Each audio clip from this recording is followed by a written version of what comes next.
नमस्कार दोस्तों, PRC exam prep पर आप सभी का स्वागत है। दोस्तों, इस वीडियो में यूपीपी री एग्ज़ाम जो 23 अगस्त सेकेंड शिफ्ट का पेपर है, उसमें हिंदी के जितने भी क्वेश्चन हैं उन सभी का एनालिसिस देखेंगे। तो यहाँ प्रश्न संख्या 114 से स्टार्ट है, तो पूरा हिंदी का विश्लेषण देखेंगे। तो शुरुआत करते हैं। पहला है, झांसी की रानी कविता सुभद्रा कुमारी चौहान की प्रसिद्ध कविता है। दिए गई कविता के आधार पर निम्नलिखित प्रश्नों का उत्तर देना है। तो कविता है, पहले कविता को देख लेते हैं।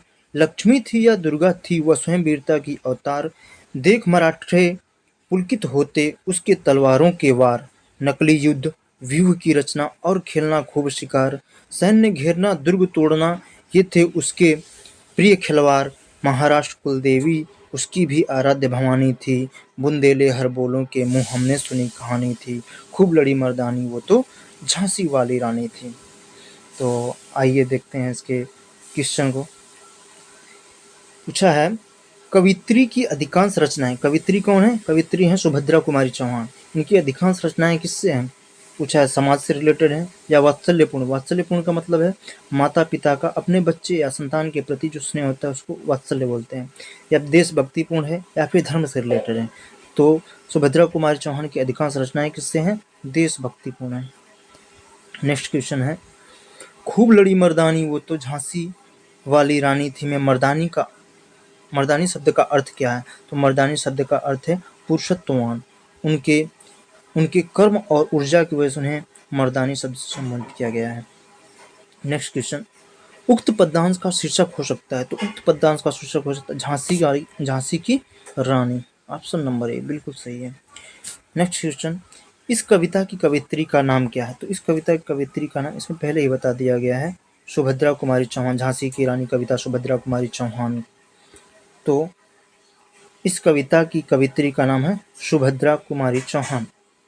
नेक्स्ट क्वेश्चन, इस कविता में प्रयोग किया गया रस कौन सा है? तो इस कविता में प्रयोग किया गया रस है वीर रस। वीर रस का स्थायी भाव होता है उत्साह।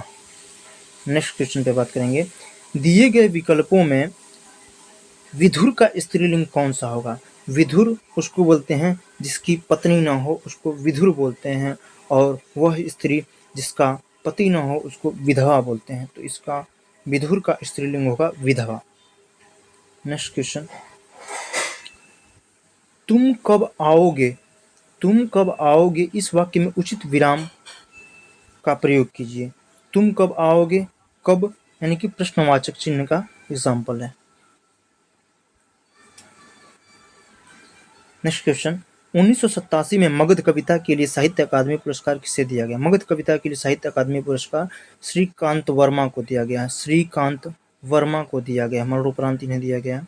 श्रीकांत वर्मा को मगध कविता के लिए। नेक्स्ट क्वेश्चन है, निम्नलिखित में से कौन सा शब्द विशेषण है? विशेषण है वो है निपट। निपट में विशेषण है।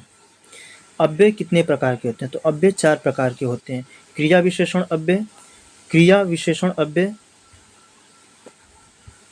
क्रिया विशेषण अव्यय, संबंध बोधक अव्यय, समुच्चय बोधक अव्यय और विस्मयादि बोधक अव्यय। क्रिया विशेषण अव्यय, संबंध बोधक, समुच्चय बोधक और विस्मयादि बोधक अव्यय होते हैं। नेक्स्ट क्वेश्चन, री वर्ण का उच्चारण स्थान क्या है? री का उच्चारण स्थान है मूर्धा। जैसे मूर्धा में कौन कौन से है? री और ट वर्ग के जितने भी हैं, ट ठ ड ढ, री टू रसानाम, र और मूर्धन्य स, र और मूर्धन्य स, री ट वर्ग, र और स, स्वर्ण इसके अंतर्गत आएंगे, मूर्धा के अंतर्गत। नेक्स्ट क्वेश्चन है, काव्य की शोभा बढ़ाने वाले धर्मों को अलंकार कहते हैं। इस उक्ति में प्रयुक्त धर्म का अर्थ क्या? धर्म का अर्थ होता है गुण से रिलेटेड है, गुण। नेक्स्ट क्वेश्चन है, कानन का पर्यायवाची क्या है? कानन जंगल को बोलते हैं, अरण्य।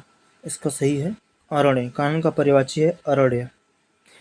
कृताकृत में समास बताइए। कृताकृत में समास है कर्मधारय समास होगा। कृताकृत इसमें विशेषण या विशेष्य होता है कर्मधारय समास में। नेक्स्ट क्वेश्चन है, निम्नलिखित में से किस वाक्य में कर्तृवाच्य का प्रयोग हुआ है? तो कर्तृवाच्य का प्रयोग हुआ है मोहन पुस्तक पढ़ता है। ऑप्शन नंबर डी, मोहन पुस्तक पढ़ता है, इसमें कर्तृवाच्य का प्रयोग हुआ है।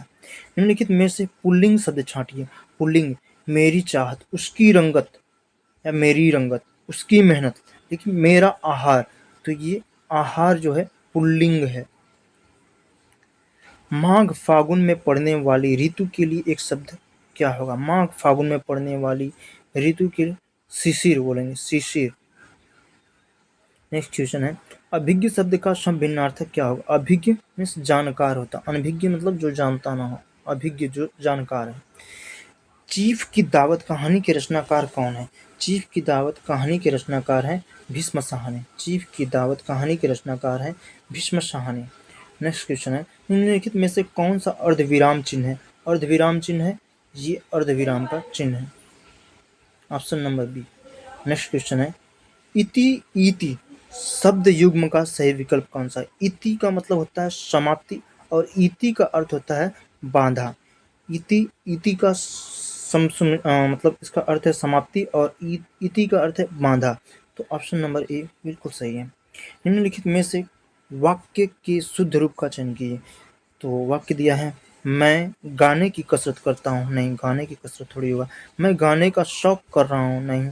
मैं गाने का अभ्यास करता हूँ, सही है। मैं गाने का व्यायाम करता हूँ, व्यायाम थोड़ी होगा वैसा। नेक्स्ट क्वेश्चन है, अभय उभय शब्द युग्म का सही अर्थ क्या है? अभय मीन्स होता है निर्भय और उभय मतलब होता है दोनों। उभय मतलब कामन भी बोल सकते हैं, दोनों में जो अभय हम उभय। अंधेर नगरी का अर्थ क्या है? अंधेर नगरी अन्याय की जगह अंधेर नगरी, मुहावरा एक तरह से है। अंधेर नगरी का अर्थ है अन्याय की जगह। कांति और क्लांति शब्द युग्म का सही अर्थ क्या है? कांति मीन्स होता है चमक, कांति मीन्स होता है चमक, कांति मीन्स होता है चमक, चमक केवल एक ही में है। और क्लांति मीन्स होता है थकावट, तो ऑप्शन नंबर बी सही है। कांति और क्लांति मीन्स चमक एवं थकावट होगा, चमक एवं थकावट। आधी और व्याधि शब्द युग में आधी का अर्थ पूछा है, आधी का अर्थ क्या होगा?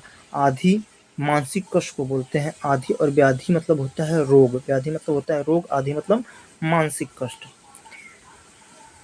तो वर्ग की नेक्स्ट क्वेश्चन है, तो वर्ग की ध्वनियों का उच्चारण स्थान क्या होगा? तो थ द ध न दंतव्य, दंत्य वर्ण है, दंत्य वर्ण है। लितुलसानम दंतव्य, ली और त वर्ग के जितने भी थ द ध न और ल और छोटा सा लितुलसानाम दंतव्य। नेक्स्ट क्वेश्चन है, वह लाचार है क्योंकि वह अंधा है, इस वाक्य में कौन सा अव्यय है? तो इस वाक्य में है कारणवाचक है, जो कारण बताता है। वह लाचार है, वह लाचार है क्योंकि वह अंधा है, वह अंधा है इसलिए लाचार है। नेक्स्ट क्वेश्चन है, बिनु पग चले सुने बिनु काना, कर बिनु कर्म करे बिनु नाना। इस पंक्ति में प्रयुक्त अलंकार विभावना अलंकार है। कौन सा अलंकार है? विभावना अलंकार है।